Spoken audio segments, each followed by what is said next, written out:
మీ business ఏదైనా మీ ఊర్లో promotion చేయాలంటే అది సుమన్ టీవీతోనే సాధ్యం. ఇప్పుడే సంప్రదించండి. పవర్లు మార్పిడి వైపరి కార్మికుల కూలీ వెంటనే పవర్లు మార్పిడి వైపరి కార్మికుల పట్ల ప్రభుత్వ నిర్లక్ష్య వైఖరి పరిష్కరించాలి. పవర్లు మార్పిడి వైపరి కార్మికుల సమస్యలను జిందాబాద్ సిఐటియు పోరాడదాం. పవర్లు మార్పిడి వైపరి కార్మికుల సమస్య తమ న్యాయమైన డిమాండ్లు పరిష్కరించాలని కోరుతూ పవర్లూమ్ కార్మికులు చేస్తున్నటువంటి ఈ ఆమరణ నిరాహార దీక్షకు భారత కమ్యూనిస్ట్ పార్టీ మార్క్సిస్టు సిపిఎం 24 గంటల నేతన్నల దీక్షకు సిపిఎం పార్టీ సంపూర్ణమైనటువంటి మద్దతు తెలియజేస్తుంది. కార్మికులకు అండగా నిలబడుతుందని చెప్పేసి హామీ ఇస్తున్నాము.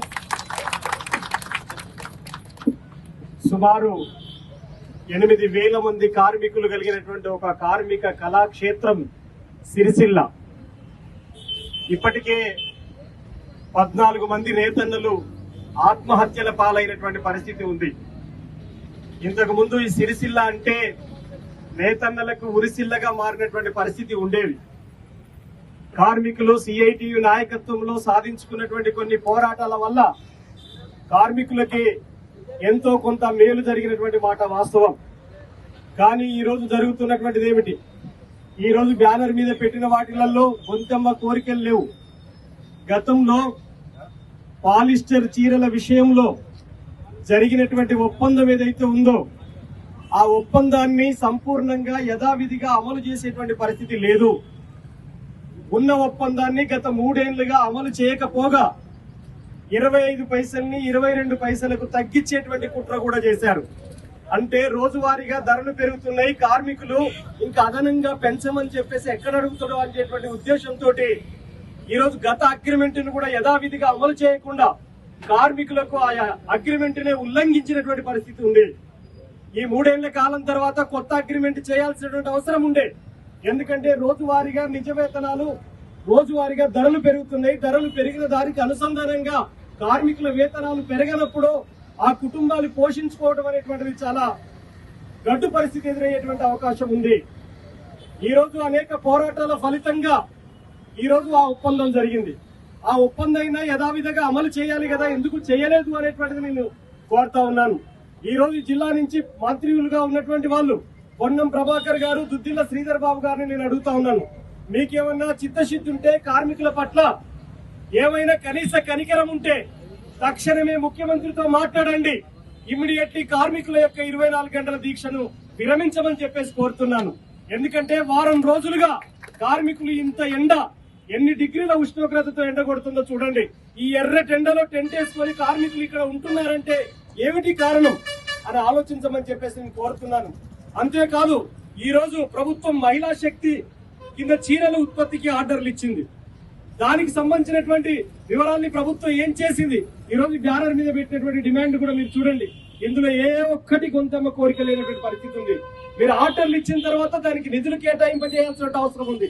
అంటే యజమానుల పట్ల ఒక వైఖరి, కార్మికుల పట్ల మరొక వైఖరి తీసుకుంటుంది ప్రభుత్వం. యజమానులకు అన్ని రకాల అవకాశాలు కల్పిస్తున్నప్పుడు కార్మికులకు అట్లాంటి అవకాశాలు ఎందుకు కల్పించట్లేదని చెప్పేసి నేను డిమాండ్ చేస్తున్నాం. అట్లాగే ఇక్కడ ఉన్నటువంటి వర్కర్ టు ఓనర్ పథకాన్ని దానికి మొత్తం షెడ్యూల్ ఖరారైంది, కానీ ఎందుకు ఇప్పటి వరకు కూడా నిధులు కేటాయించట్లేదు? అంటే కార్మికుల పట్ల ఉన్నటువంటి వైఖరి ఏంటో మనకు చాలా స్పష్టంగా అర్థమవుతున్నటువంటి పరిస్థితి చూడవచ్చు. నేను సిపిఎం పార్టీగా డిమాండ్ చేసేది ఏమిటంటే, ఈ రోజు కార్మికుల యొక్క హక్కుల సాధన కోసం సాగుతున్నటువంటి ఈ పోరాటం ఇంతటితో ఆగట్లేదు, కంటిన్యూగా ముందుకు సాగుతున్నటువంటి పరిస్థితి ఉంది.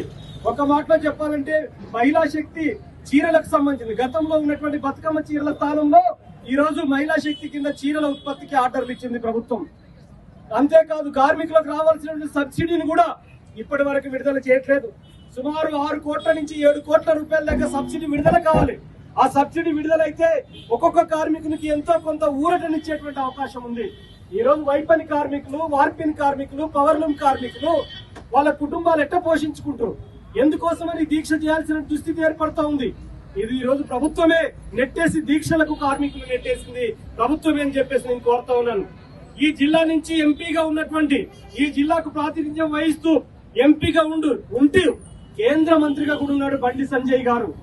ఈ రోజు కార్మికుల రోడ్డున పడితే రాష్ట్ర ప్రభుత్వం మీద ఒత్తిడి చేయటం ఒక భాగం అయితే కేంద్ర ప్రభుత్వం నుంచి నిధులు తేకూడదా?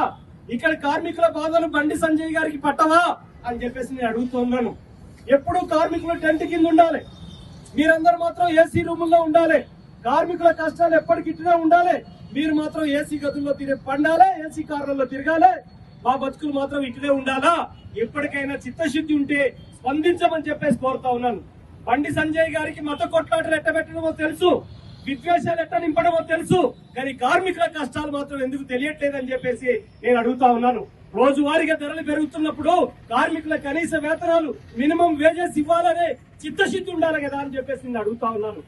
అంతేకాదు మిత్రులారా, మనం ఆలోచించాలి ఇక్కడ ఒకటే ఒక విషయాన్ని. ఈ రోజు చాలా మంది ఇక్కడ దుష్ప్రచారం చేస్తున్నారు. ఏమని చేస్తున్నారు?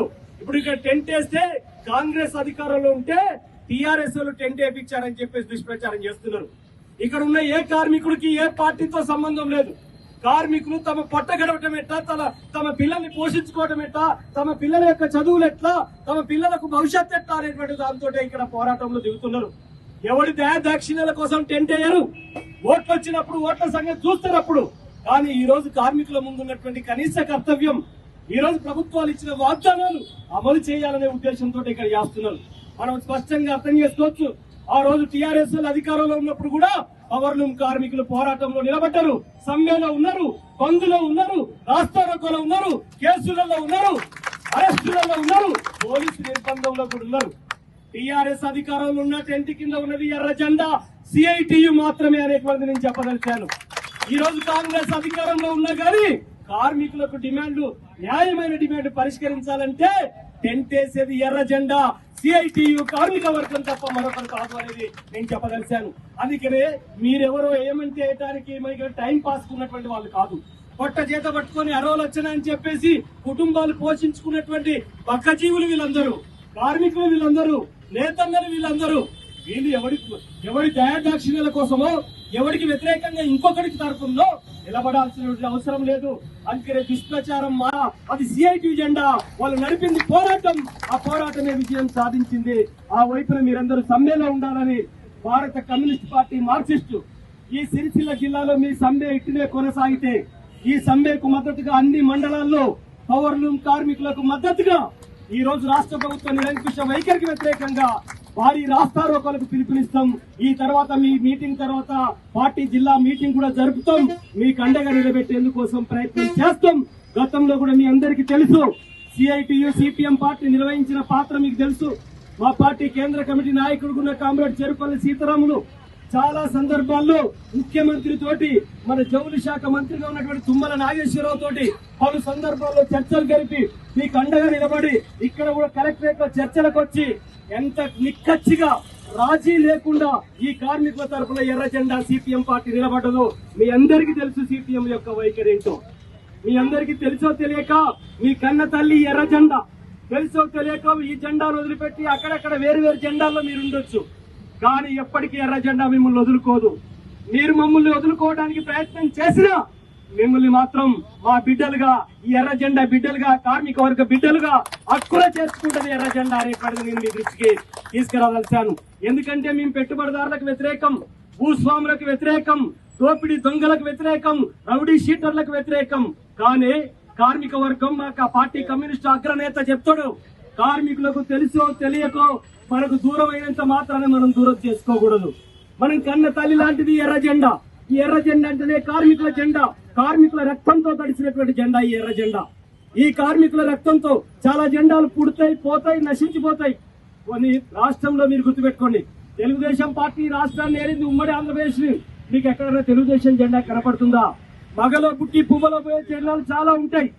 ఎర్ర జెండా అసలు చావు ఉండదు. మీకు అనిపించచ్చు ఎర్ర జెండాలో ఇక్కడ మంత్రి లేడు, ఎమ్మెల్యే లేడు, సర్పంచ్ లేడు, కౌన్సిలర్ లేడు, ఎవరు లేరని. ఎవరు లేని ఎర్ర జెండానే కార్మికుల యొక్క భవిష్యత్తును తీర్చిదిద్దింది. కార్మికుల వేతనాలు సాధించింది, కనీస వేతన చట్టం తీసుకొచ్చింది. ఎర్ర జెండా మాత్రమే సాధించింది, మిగతా వాళ్ళ వల్ల కాదు ఇది.